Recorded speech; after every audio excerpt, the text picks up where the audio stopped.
What's going on, guys? Welcome back to Masculine Energy. So if you're new around here, hit that subscribe button down below and hit that notification bell so you know exactly when I am releasing a new video. Make sure that you join the email list because the email list will at least tell you guys if something happens with me. I'll be able to tell my assistant to send you guys an email through the email list or something along those lines so you guys know what's going on in case something does happen to me or my channel or anything like that, okay? I own that, and that's something that I can control. What we're going to talk about today is what do you not do when you get dumped? This is what you don't do. I'm begging, please. I can show you better. I know I can, man. I know it. I just know it, man. Just let me, please. I know the past few times you done gave me chance after chance. You have. You always give me benefit of the doubt. You always believe in me. Just please, man. What am I giving you another chance to do? Just please. Not to hurt you. Not to mistreat you. To lie to you. None of that. You're not giving me a chance to let you down. Please. Please. I'm fucking begging you. Please. Please. Just please, man. I'm telling you. Please, man. Please. You already said I can't go with you, but that's okay. But please. Please. Yeah. That's pretty sad, right? And in no way am I making fun of this guy. It's just you. A lot of men do this. A lot of men go into this begging phase. They go into doing all this weak behavior when they get dumped. All that's going to do is going to make you look even weaker than you are, okay? Because at this point, she already sees you as a decline. Sorry, let me rephrase that. She already has lost so much attraction that she doesn't see you in any positive light at all anyways. So doing this is not going to help your case at all. And when you do this, it's only going to solidify and reinforce her decision, okay? If you've done this already, then there is baby steps that you have to take, but the damage has sort of already been done. Begging just makes you look the weakest, right? It's basically, when you do this, you are putting them way up here, and what you're doing is you're degrading yourself. You're completely devaluing yourself as a man, okay? And what purpose do you think this is going to serve? Do you think she's going to just magically start loving you again because you asked her to? See, that's the thing about males. We think that we project our logical brain onto emotional creatures. They don't operate the same way as we do. And this is why men do this. They think because we're trying to fix the situation, we're trying to get in front of her, and we have the illusion of action going on here. Now, the illusion of action is basically you thinking that you doing something is going to make her love you more, or going to change her mind or change her heart. That's not how it works, okay? When you do this, it just makes you look even worse. So do not beg, do not plead, and do not do anything like this, okay? Ever. It never works, okay? And I'll tell you guys a quick little story. So I have actually done this before. When I was in high school, my very first love broke my heart, okay? She cheated on me, and what else happened? How did it go? Basically, we were a little bit rocky, and then we hadn't hung out in a little while. She gave me a letter saying things aren't working out the way that I hoped they would be, and we need a break, right? So when we went on this break, I said, "Are we broken up?" She said, "No." So, and then during this time, she ended up sleeping with another guy, and I'll never forget it. It's something that it's burned right into my memory. So when I was talking to her all about this stuff, I was like, logically, I was trying to understand what made her want to do this, and she's like, "I just don't feel it anymore." Like, it was one of those, right? And then she slept with this random guy, and then I felt heartbroken, and all I wanted to do during this entire situation was be around her and try to fix the situation. So we were sitting in. I used to study at this library when I was in high school because I had terrible grades, and I got my ass kicked by my dad once in a while. Not literally, but he would say, if you don't want to have good grades, get the fuck out of here. Basically, it was one of those. He's one of those, but he's honestly the nicest guy ever. But he thought that school was the best option for us and me going forward, right? So anyway, I was trying to study and trying to get some work done and not focus on girls and sports and friends so much. And she was there, and I went over to her and I started holding her hand, and she like was like, "What the fuck are you doing, bro? Like we're not together anymore." Like I'm not as like walking together, but like she was sitting down and I went over and I grabbed her hand and I was like, "Can we talk?" I just and whenever you do that, all she's going to do is associate you with negative feelings, because she knows how much pain that she put you through already. She knows that she has hurt you, and she knows that you have this negative light towards her in a way, right? So when you get broken up with, so when you go to talk to her, it's going to bring her to this negative emotional charge, this area that she doesn't want to be inside, right? So she'll do anything she can to avoid this.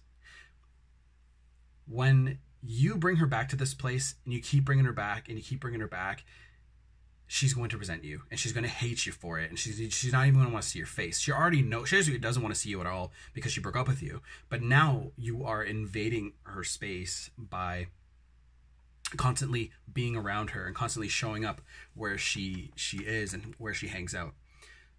So my advice to you guys is, when you get broken up with, okay, there are some positives that can come out of this. When you get broken up with, take it like a man. Take it on the chin. You just got punched in the gut. You got punched in the balls. You probably can't eat or sleep. You probably shit in your ass, or can't shit at all, right? You probably feel like absolute ass right now. You're gonna want to take a step back, and you're gonna want to, like, obviously think, you're gonna be thinking about your relationship all day and night. That's inevitable, okay? Especially if you've invested a lot into this woman. But what you got to do is chill out. Don't do anything crazy or stupid, and stay the fuck away from her. Give her her space. She wants space from you.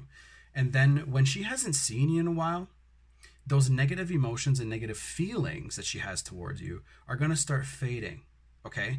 And then she won't really, again, when we're men are logical creatures. When somebody does something to us, we kind of really don't forget it. Women are like that too, but at the same time, if you scar them emotionally, that's what I mean. If you do something that really, really hurts them, that's when they remember. So what they're going to do is, as that emotion, as that anger and that sadness and that negative shit about you fades, that's when she will reach out to you when she is comfortable. The reason you do no contact is so it gives them the idea to come to you. It gives them the idea that, hey, I haven't seen this person in a while. I might never hear from them again. I should probably reach out and say something. That's what the aim of doing all this is. Because begging never works anyways. So you might as well do the exact opposite and don't fucking say anything to him at all. From a strength perspective, right? Chasing someone isn't strong, because you don't, like, there's a difference between chasing and pursuing, and I'll make a whole different video about that. But there's a difference between chasing. Chasing somebody isn't really strong, right? When somebody doesn't want to be around you, why would you accept that? Well, in my own theory about it is, when somebody leaves you and somebody doesn't want to be around you, you see their strength and you want to connect with that person more, right? It's like that whole saying, how does it go? It's like you want what you can't have, right? So it's like one of those gets instilled in you, and then you like want to chase them. So when you fight that feeling and you don't chase them, they're going to be like, huh, I really thought that they would be a little bit more upset than they are. I thought that they would be, I thought that they would feel shitty. I thought they'd be chasing me. I thought this, I thought that. And they're going to have these thoughts going through their head, which is going to increase the attraction level towards you, because you're acting strong. You're acting masculine, okay? The whole point of this channel now is to be at your peak masculine behavior level. Peak, okay? So do that, and it's going to magnetize. It's gonna attract her back towards you. It's gonna make her remember why she was attracted to you in the first place, and she's going to be like, oh, you know what? Maybe he is that strong-centered man. He doesn't need me. He just wants me. And you know what? Maybe I'll give him a call. That's obviously best case scenario. If she's already with somebody other, some other guy, and it's going to take a lot longer for her to get to that place. It's going to take her a lot longer for her to realize that she lost you because she's going to be distracted by someone else. Okay. And in the meantime, obviously in all my videos, I'm always going to say this, but you need to be working on yourself. You need to be doing everything you can to increase your sexual market value and increase your attraction level. Now, this isn't only for her, it's for you and any other future potential mates, because people are going to start looking at you in a more positive light when you are working on yourself and you're doing everything you can to become more positive and stronger and a better version of you. It's kind of like it's a byproduct. Women are a byproduct of that for us men.